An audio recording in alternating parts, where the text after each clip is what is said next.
नमस्कार साथियों, कैसे हैं आप लोग? आप सभी जितने भी छात्र टेक्नीशियन में सफल हुए हैं, ग्रेड 3 के लिए उन सभी को मेरी हार्दिक शुभकामनाएँ। और सभी बोर्ड का लगभग डॉक्यूमेंट वेरिफिकेशन की डेट आ चुकी है और अब एक बड़ी चुनौती है। आप सभी लोगों के कई छात्रों का फ़ोन आया था कि सर किन-किन डॉक्यूमेंट्स को किस हिसाब से अरेंज करना है, कि वहाँ पर हमें कोई परेशानी ना महसूस हो और हम पूरी तरह से दुरुस्त होकर जाएँ और वहाँ हमारे डॉक्यूमेंट वेरिफिकेशन में कोई समस्या नहीं आए और बिना किसी चिंता के ये नौकरी जिसके लिए हमने इतनी तपस्या और त्याग की है वो सफल हो जाए और हमारी ज्वाइनिंग हो जाए। तो ये पूरी की पूरी जो चीज़ें हैं उसी के बारे में मैं ये वीडियो आपके लिए बना रहा हूँ। इसमें मैं बताऊंगा कि कौन से डॉक्यूमेंट्स आपके लिए आवश्यक हैं as per the statement of railway जो लेटर जारी किया गया है उसके आधार पर। और आप अपने जोन में जो जाएंगे, जहाँ भी आपका जिस भी बोर्ड से आप हैं वहाँ पर जब आप जाएंगे तो आप किन डॉक्यूमेंट्स को लेकर जाएंगे, वही बनाने का मेरा पर्पस है। तो आइए देखते हैं सबसे पहला जो डॉक्यूमेंट्स है वो क्या है। सबसे पहले मैट्रिकुलेशन या हाई स्कूल एग्जामिनेशन का सर्टिफिकेट। ये सर्टिफिकेट का मतलब होता है मूल डिग्री, यानी आप 10th का सर्टिफिकेट लेकर जाएंगे ओरिजिनल। क्या लेकर जाएंगे? 10th का सर्टिफिकेट ओरिजिनल लेकर जाएंगे। ठीक है। ये फादर्स नेम, मदर्स नेम जो आपने एप्लीकेशन के दौरान भरा था वही इस पर लिखा होना चाहिए। अगर कहीं कोई डिफिकल्टीज है तो आप नोटरी से स्टाम्प पर ध्यान रखिएगा। नोटरी पब्लिक से, ठीक है ना, नोटरी से स्टाम्प पर, या नहीं तो आप फर्स्ट क्लास मजिस्ट्रेट से उसका क्लेरिफिकेशन, ध्यान रखिएगा, फर्स्ट क्लास मजिस्ट्रेट से आप लिखवा लेंगे। हो सकता है कि आपका नाम सुधार का प्रक्रिया चल रहा हो पिताजी का और वो अभी तक सर्टिफिकेट आया नहीं हो और आपके पिताजी के नाम की स्पेलिंग मान लीजिए पहले कुछ और थी, अभी आपने एप्लीकेशन में कुछ और भरा है, सर्टिफिकेट पर जो है वो कुछ मिसमैच है। तो वैसी स्थिति में आपको क्या करना है, एक फर्स्ट क्लास मजिस्ट्रेट से एफिडेविट वहां बनवा कर ले जाना है। ठीक है, पहली चीजें। दूसरी चीजें, variation in spelling in name, father's name, one line application and original certificate documents, candidates are required to submit relevant affidavit, जो मैंने आपसे बता दिया। मूल प्रमाण पत्र मैट्रिक का लेकर जाइए। अगर उसमें फादर्स और मदर्स के नाम में कोई डिफिकल्टी है तो फर्स्ट क्लास मजिस्ट्रेट से या नोटरी से स्टाम्प पर आप लिखवा करके एफिडेविट करवा करके वो भी साथ में लेकर जाइए, तो कोई समस्या नहीं होगी। पहली चीज। दूसरी चीज है, आपने इंटरमीडिएट हायर एजुकेशन क्वालिफिकेशन के रूप में अगर दिया है तो उसका भी आप सर्टिफिकेट लेकर जाएंगे। अगर आपने फॉर्म भरने के दौरान मेंशन किया है तो वह भी आप लेकर जाएंगे। ठीक है। तीसरी चीज है यूनिवर्सिटी डिग्री। अगर आपने ग्रेजुएशन को अंकित किया है क्वालिफिकेशन के रिगार्डिंग तो आप ग्रेजुएशन का भी सर्टिफिकेट मार्कशीट लेकर जाएंगे। ठीक है। उसके बाद educational qualification certificate provisional regular should contain the date of issue. ठीक है, ये आपका प्रोविजनल सर्टिफिकेट ले जाइए। Date of issue of this certificate is after the closing date of registration, consolidated marksheet with date of declaration of result of final qualifying exam, individual marksheet, all semester year date declaration result should be submitted. आपको सभी marksheet का, सभी provisional का date of जो हमारा issue है वह सब भी आपको लिख करके ले जाना है और उसकी भी क्या करानी पड़ जाएगी साहब, वह भी आपको मेंशन करना पड़ेगा, उसकी भी डिटेलिंग ले जानी, यानी सारा कागज इकट्ठा लेके जाइए। अब फिर वहां जहां जहां जहां जहां कॉलम पर जो भरना है वो सब डिटेल सर्टिफिकेट का इशूइंग डेट वहां पे भर दीजिए। ठीक है। फिर आपका SC ST सर्टिफिकेट जो फॉर्मेट है रेलवे का सेंट्रल वाला, वो आपका सर्टिफिकेट लेके जाना है। और ये सेंट्रल वाला जो सर्टिफिकेट होगा, अगर वो आपका 1 अप्रैल ऑनवर्ड बना हुआ है तो भी कोई दिक्कत नहीं है। कोशिश रखिएगा नया ही लेकर के जाइए, 6 महीने से ज्यादा पुराना मत लेके जाइए। ठीक है। OBC NCL का सर्टिफिकेट, तो closing date of submission of application certificate shall be valid as on the closing date for submission of application. ठीक है। तो यानी एनेक्चर 2 में जो ओबीसी एनसीएल है, सेंट्रल वाला, सेंट्रल मतलब भारत सरकार की नियुक्ति हेतु जो मेरा ओबीसी का सर्टिफिकेट है, उसी ओबीसी सर्टिफिकेट को आपको क्या करना है, बनवा के ले जाना है। क्योंकि हमारा अब क्या हो गया, फाइनेंशियल ईयर चेंज हो गया, तो पुराना वाला जब आप बनाए थे फॉर्म भरते समय, तो वो भी लेके जाइएगा, ठीक है। लेकिन वो 1 साल से ज्यादा पुराना हो गया, तो ऐसी स्थिति में आप नए सेशन का जो 1 अप्रैल के बाद का बनवा लीजिए, अभी समय है, और वो लेकर के जाइए, और ओल्ड वाला भी लेकर जाइए, दोनों लेके जाइए, ठीक है।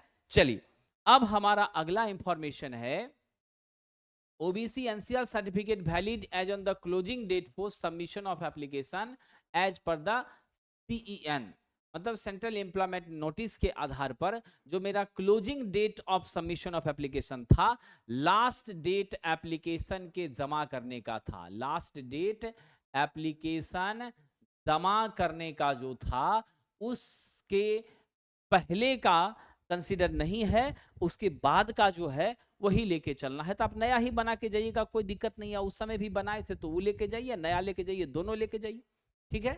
No creamy layer declaration of OBC candidate as per annexure 1, non creamy layer का डिक्लेरेशन जो है वह एनेक्चर 2A में दिया है, रिक्रूटमेंट वाले फॉर्म में, वहां से आप लेके कर लीजिएगा। इनकम एंड एसेट सर्टिफिकेट भी आपको इकोनॉमिक वीकर सेक्शन का, जो इकोनॉमिक वीकर स्टूडेंट है, उन लोगों को अपना निश्चित रूप से इनकम सर्टिफिकेट भी लेकर जाना है। Income certificate for waiving examination fee for economically backward class, EBC, economically backward class के जो बच्चे हैं, उनको आपको सर्टिफिकेट लेके जाना है एग्जामिनेशन फी के, जो उनको नहीं फॉर्म में जो रिबेट मिला था, एग्जामिनेशन फॉर्म भरने में जो रिबेट मिला था, ऑन बिहाफ ऑफ दिस, वह भी सर्टिफिकेट आपको इनकम सर्टिफिकेट लेके जाना है। माइनॉरिटी कम्युनिटी से हैं तो नॉन जुडिशियल स्टाम्प पेपर पर जो फॉर्मेट दिया है, उस पर आपको क्या करना है, तो डिक्लेरेशन भर करके और उसको सर्टिफाई करके ले जाना है। Original discharge certificate, ex serviceman हैं तो मैक्सिमम स्टूडेंट तो रेगुलर ही हैं, जो एक्स सर्विसमैन हैं तो वो डिस्चार्ज वाला सर्टिफिकेट, जो उनको रिक्रूटमेंट मान लीजिए मिलिट्री में थे या कहीं भी अदर पोस्ट पर थे, तो वहां से जॉब छोड़ करके जो डिस्चार्ज हुए हैं, तो वो भी आपका सर्टिफिकेट लेके जाना है। ये एक्स सर्विसमैन के लिए है, रेगुलर बच्चों के लिए यही इंफॉर्मेशन थी। फिर है मेडिकल सर्टिफिकेट फॉर डिसएबिलिटीज के लिए, जो बच्चे डिसेबल हैं, ठीक है, उन लोगों को अपना सर्टिफिकेट, प्रमाण पत्र, डिसेबिलिटी का, दिव्यांगता का जो प्रमाण पत्र है, वह भी लेकर के जाना है। फिर आपका देख लीजिएगा साहब, हमारा जम्मू कश्मीर के जो छात्र हैं तो जेएनके का डोमिसाइल सर्टिफिकेट भी लेके जाना है कि हम यहाँ का स्थायी निवासी हैं, यानी आपको आवास प्रमाण पत्र भी बिहार का है तो बिहार वाला आवास प्रमाण पत्र बना के जाइए, जेएनके का है तो वो वहाँ का लेके जाएगा, ठीक है। स्पेशल है, इसके लिए स्पेशल केस है, हम लोग तो लेके जाते ही हैं। Certificate of eligibility from government of India as per para 6 है, तो candidate other than citizenship of India, तो वही जाति आपका सिटीजनशिप ऑफ इंडिया है तो आधार कार्ड हो गया, ये होना चाहिए, वोटर कार्ड हो गया, वो होना चाहिए, ठीक है। ये डाइवोर्स वगैरह चलेगा नहीं। Death certificate of sponge in case of window, जो विधवा है उसके लिए डेथ सर्टिफिकेट लेके जाना पड़ेगा। Any other relevant certificate, testimonial document available with the candidates. अब है कि कैंडिडेट के पास और क्या होना चाहिए, तो 6 पासपोर्ट साइज का फोटोग्राफ होना चाहिए, not old more than 3 month. तो आप जब फॉर्म भरे थे तो उस समय तो फॉर्म भरना और एग्जाम होना, रिजल्ट आना, इसमें तो आपका लगभग मान के चलिए कि 6 महीने से ज़्यादा का टेन्योर हो गया, तो 6 महीने का ज़्यादा टेन्योर हो गया तो नया फोटो आप खिंचवा लीजिएगा पासपोर्ट साइज का, नया पासपोर्ट साइज का फोटो 6 खिंचवा लीजिएगा और वह लेकर के जाइएगा, ठीक है। ब्लैक एंड व्हाइट नहीं, कलर में फोटो लेके जाइएगा, कलर में, और थोड़ा स्टैंडर्ड खिंचवाइएगा, ये नहीं चमकदार वाला नहीं, बैकग्राउंड पीछे का जो है वो सिंगल कलर का बैकग्राउंड हो और आपका चेहरा वगैरह बिल्कुल स्पष्ट क्लियर आए, वो लेके जाइएगा। Upper portion of the e call letter of CBT, जो आपका कॉल लेटर आया था उसके फ्रंट वाला पोर्शन, जो ऊपरी भाग है जो वहां फाड़ के मिला होगा, वह भी लेकर के जाइएगा। जीरोक्स सबका 3-3 सेट जरूर करवा लीजिएगा, ठीक है।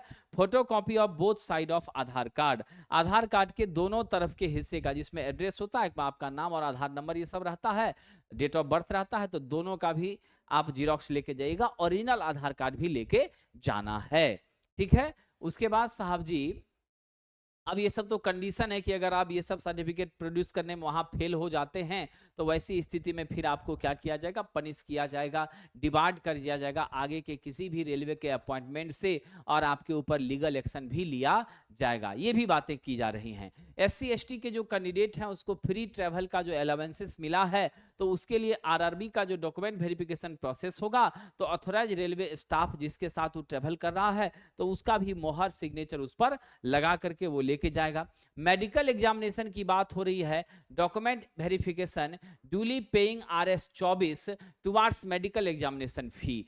जब डॉक्यूमेंट वेरिफिकेशन आपका हो जाता है तो 24 रुपया आपको मेडिकल एग्जामिनेशन फी के रूप में देना होगा। Date and time and place of medical examination will be intimated at the time of DV। किस दिन आपका मेडिकल होगा, कब होगा, ये जानकारी DV होने के बाद उसी जगह पर आपको दे दी जाएगी। मतलब ये मानकर चलिए कि आज ही मेरा DV हो गया, आज ही मेडिकल, ऐसा नहीं होगा। 2 दिन, 3 दिन, 4 दिन या मैक्सिमम 5 दिन का समय भी आपको लग सकता है। अब समस्या यहां पर आ रही है कि मुंबई में 30 तारीख से डॉक्यूमेंट वेरिफिकेशन है और मानकर चलिए कि 2 को एग्जाम है, 2 मई को रेलवे CBT 2 का। तो जो बच्चे मुंबई गए फिर CBT 2 वो कैसे मैनेज करेंगे, बड़ी परेशानी है, वहां तो उनका छूट जाएगा। तो इसके लिए क्या विकल्प रेलवे निकालती है उस पर भी जानकारी आपको हम जल्द ही देंगे। Block date of verification of original documents absentee candidate 31/5/2025।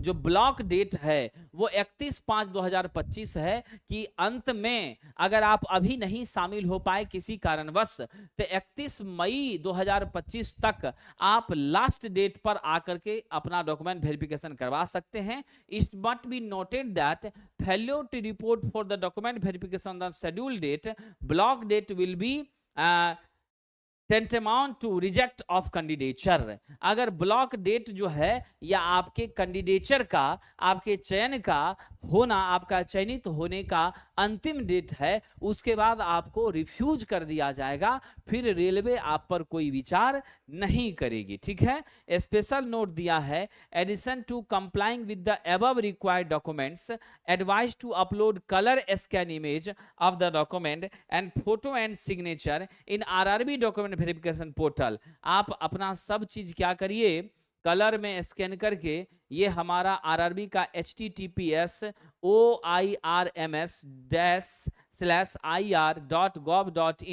RRB BDV पर आप क्या करते हैं, जो इंस्ट्रक्शन दिया है उस पर आप अपलोड कर दीजिए और for uploading 10 days before your DV date. अपने DV डेट से आप 10 दिन पहले उस पर लोड कर दीजिए। यदि कहीं कुछ एरर होगा तो रेलवे आपको बता देगा और उस एरर के हिसाब से फिर आप सुधार करके तब अपना जा सकते हैं। ये एक स्पेशल इंफॉर्मेशन आपके लिए है। तो ये वाला डिटेल जो नीचे में है, इस वेबसाइट को क्लिक करके उस पे अपना आप 10 दिन पहले लोड कर दीजिएगा। यदि कहीं कोई एरर होगा तो रेलवे आपको गाइड कर देगा, ऑन बिहाफ ऑफ दिस आप सुधार करके फिर जा सकते हैं, तो आपको ज़्यादा टेंशन, ज़्यादा दिक्कत नहीं झेलना पड़ेगा। तो ये चीज़ें आपकी बेसिक इंफॉर्मेशन थी। बाकी ALP का जो है एग्जामिनेशन आपके बीच फिर से आ गया है। हालांकि फिर से क्या आया है, एग्जाम कैंसिल हुआ था तो दोबारा एग्जाम हो रहा है। तो लास्ट में मैं यही कहना चाहूँगा, ट्रेड के लिए अगर आप चाहते हैं कि लास्ट चरण में हम टेस्ट को देकर अपने स्कोर और अपने आप को जज कर ले, तो आप प्लेटफॉर्म ऑनलाइन टेस्ट एप्लीकेशन पर रेलवे के लिए हमारा 75 क्वेश्चन का सेशन 1 कंप्लीट हो चुका है, 20 टेस्ट का विद डिस्कशन, उसी से आप जुड़ सकते हैं। और फिर आपका सेशन 2 स्टार्ट हुआ है 10 टेस्ट का, इससे भी जुड़ सकते हैं और आप बेहतर रिजल्ट कंफर्म कर सकते हैं। बाकी टेक्निकल प्रश्नों में अगर कंफ्यूजन महसूस होता है तो ब्रह्मास्त्र टेस्ट से जुड़कर 5000 क्वेश्चन टेस्ट फॉर्म में आप प्लस डिस्कशन के साथ हैं, तो यह भी आपको बहुत मजबूती देगा। ये सारी चीज़ें प्लेटफॉर्म ऑनलाइन टेस्ट ऐप पर उपलब्ध हैं, वहां से जुड़कर आप अपनी तैयारी कर सकते हैं। विशेष कोई कंफ्यूजन हो तो आप हमसे फिर कमेंट के माध्यम से जानकारी लीजिएगा, आप कमेंट कीजिएगा, फिर मैं वीडियो बना करके आपकी मदद करने का प्रयास करूंगा। बहुत बहुत धन्यवाद साथियों, आप सब लोग सफल होइए, बढ़िया से डॉक्यूमेंट वेरिफिकेशन कराइए और बिना किसी हिचक के निश्चित सफलता प्राप्त कीजिए। और रही बात मेडिकल की, तो जिन बच्चों को थोड़ा कंफ्यूजन है वो लोकल में एक बार अच्छे से जांच अपना करवा लीजिए, चेस्ट का है ना, आप अपना ब्लड का, ठीक है, अलग अलग जो जहां जहां जहां कंफ्यूजन महसूस हो रही हैं उन सारी चीजों की एक बार टेस्टिंग बेहतर ढंग से इधर भी करवा के रखिए, और वहां भी होगा तो आपके पास एक विकल्प हो जाएगा, कोई गड़बड़ी नहीं है तो एक आपको अंदर से भी एहसास होगा पॉजिटिविटी का, तो ये निजी तौर पर आप करा सकते हैं, बाकी बहुत चिंता की बात नहीं है। बहुत बहुत धन्यवाद साथियों।